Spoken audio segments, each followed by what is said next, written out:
Mas tem outra camada também, Rolandinho, que eu achei interessante. Que não dá pra falar que não tem, né? Porque eles dão todas as brechas. Por mais que o criador tenha feito uma série que então faz uma alusão ao ambiente profissional e faz uma brincadeira sobre quando você entra no mundo corporativo você é outra pessoa, isso faz sentido. Também existe uma questão religiosa dentro, né? O manual, ele tem 2 versões, as pessoas citam o manual como se ele fosse uma coisa bíblica. Então tem uma parada aí que fala sobre religião, sobre controle. Eu acho que tá falando justamente isso. Eu ouvi da seguinte forma, né? Eles são crianças do ponto de vista que eles viveram ali dentro daquele cercadinho. E aí achei que o criador tá tentando fazer um paralelo com o mundo de fora também, o nosso mundo. Tipo assim, como a gente... Porque eles acabam replicando os ansejos, a forma de viver de qualquer ser humano. Só que eles têm muito menos material. Então por isso que o livro de autoajuda totalmente horrível do cara...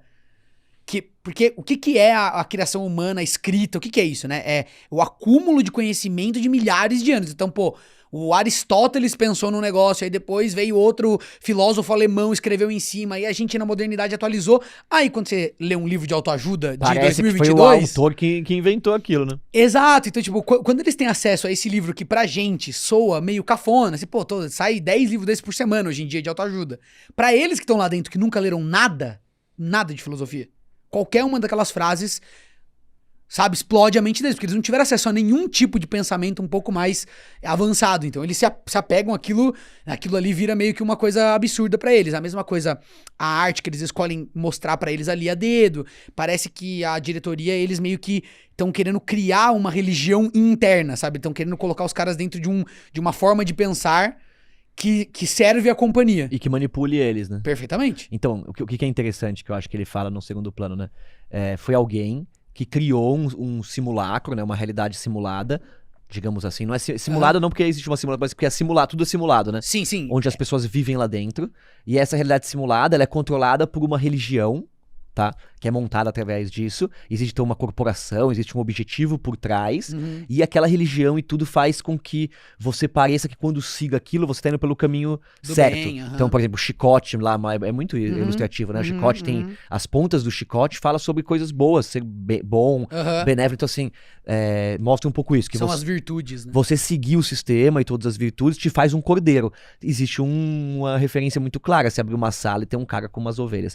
E existe outro momento que faz uma referência, então, ao ocultismo e toda essa história que eu tô dizendo, que é quando tem aquela dança, que bem sensual, de máscaras, e aonde uma das pessoas também é um cordeiro. É um bode, né? Um bode. Assim, acho não, que é isso. mais bizarro ainda, mais ocultista ainda. No chão da maçonaria, fazendo uma alusão. Então, existe ainda uma brincadeira de que essa é uma referência ao que as religiões... Não vou falar com o que a gente vive na Terra, mas o que as religiões e ao que o ocultismo falam sobre a nossa vivência. Então, se a religião fala, o cristianismo fala que você tem que ser bonzinho aqui, porque depois lá fora você vai ser uma coisa melhor e tem alguma coisa que te espere, tem a Bíblia, eles mostram isso como sendo algo de controle. E o autoconhecimento, como eles acharam uma coisa diferente, vai fazer com que eles despertem, né, a partir disso. Sim. Existe também a visão espírita, a visão... dessas novas religiões, mais novas, né, do que as religiões mais antigas. Eu não sei exatamente me explicar, porque eu não sou estudioso disso, mas que pregam, por exemplo, que a natureza tem o poder, o poder vem da natureza, ou elas pregam, na verdade, que foi sei lá, coisas que vão em contramão ao cristianismo. Certo. Tá? Existem filosofias, teologias que dizem, então, que a Terra foi controlada, que aqui existe... Como é que é a Matrix? A Matrix é uma visão, então, dualista, tem o cristianismo lá dentro, tem, de alguma forma, uma referência ao escolhido, né? Como se o Neo fosse um Jesus Cristo. Nessa série também tem, né? O brother tá lá parecendo uma cruz, segurando os botões então ele tá se sacrificando pros caras verem a verdade. Perfeito. E acordarem, tem uma parada dessa. E tem essa referência. Isso é bem legal, inclusive. E tem uma referência ao ocultismo, no sentido que, tipo, alguém controla aquilo com o símbolo do bode, que tem a ver com o símbolo ocultista, coisa assim. Então, eu acho que também é uma visão bem... que junta, assim, nessa história, várias religiões, como o Matrix fez, dando uma nova interpretação. Então, pô, será que a gente tá aqui vivendo nesse mundo todo dia, que a gente acorda, não lembra quem a gente é, Sim. não sabe pra onde a gente vai, não sabe de onde a gente veio, tem que descobrir quem a gente é. A religião não mostra o caminho, a religião parece que serve ao sistema. Talvez outros livros, o autoconhecimento, ou livros que tragam reflexões que te despertem. E talvez o você daqui não seja o você real, o você mais autêntico, né? Mas é um você condicionado, é uma parte de você que tá sendo controlado. Então, e é isso que pregam muitas religiões. Então, assim, na verdade tem um eu superior. Tem você vive aqui, mas tem um eu superior. Ou então um cara que faz viagem astral fala, não, você quando dorme, você trabalha.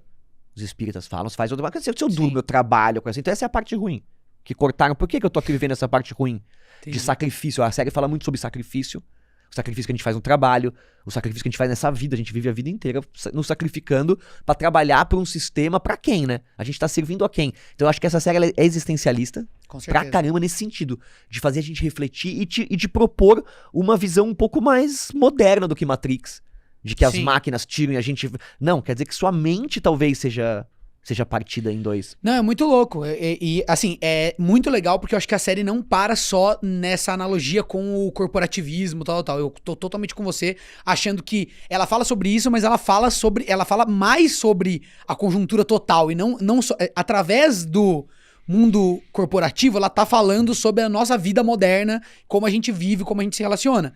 E, inclusive, esse caráter messiânico que você tá falando que existe na série, que eu acho que tem pra caramba, o criador lá, eu esqueci o nome dele agora, mas ele é tipo um messias, né? O cara que criou lá... O texto dele é falar, eu quero que você viva no meu reino. Sim. Então você fala... É porque assim, eu também não estudei muito isso, mas existe uma visão aonde anti-Jesus Cristo, no caso de... Não é anti-Jesus, mas que Jesus Cristo seria dono desta prisão. Entendi. Entendeu? No sentido que faz com que a gente renasça, tenha que passar por esse sistema de dor. E será que isso é necessário mesmo? Eu quero dizer que existem outras visões. E nessa série ela dá uma visão mais ampla e talvez questione um pouco isso. Tá, então existe um livro que é o livro que serve à empresa, que te manipula, mas existe uma coisa sendo controlada. O líder dessa coisa, ou seja, o cara que fala que é o dono do reino dele, não é também Deus, é uma outra coisa. É meio... Mas ele é Deus pra quem tá ali dentro, Mas ele é Deus pra quem tá ali dentro. É sempre uma questão de perspectiva, né? O cara, ele é simplesmente um cidadão, mas como ele conseguiu colocar todo mundo ali dentro de um sistema dele, ele pode ser o Deus dentro daquela realidade, que as pessoas não têm parâmetro. E eu acho que ele vai bugar. E ele fala isso pra filha dele, né? Muito engraçado esse texto, ele falar pra filha dele, que ela vai morar no reino dele.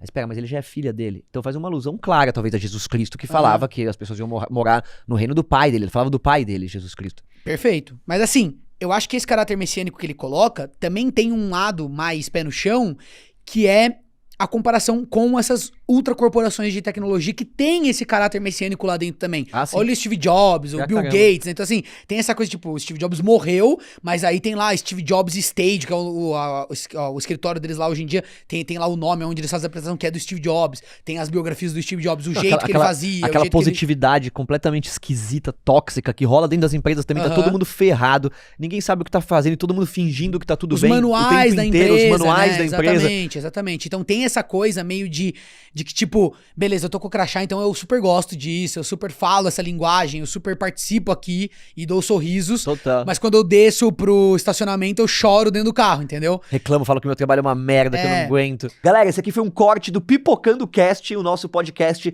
que tá na íntegra no YouTube, você pode ouvir esse papo completo e também nas plataformas de streaming. Deixa o joinha porque ajuda muito, valeu.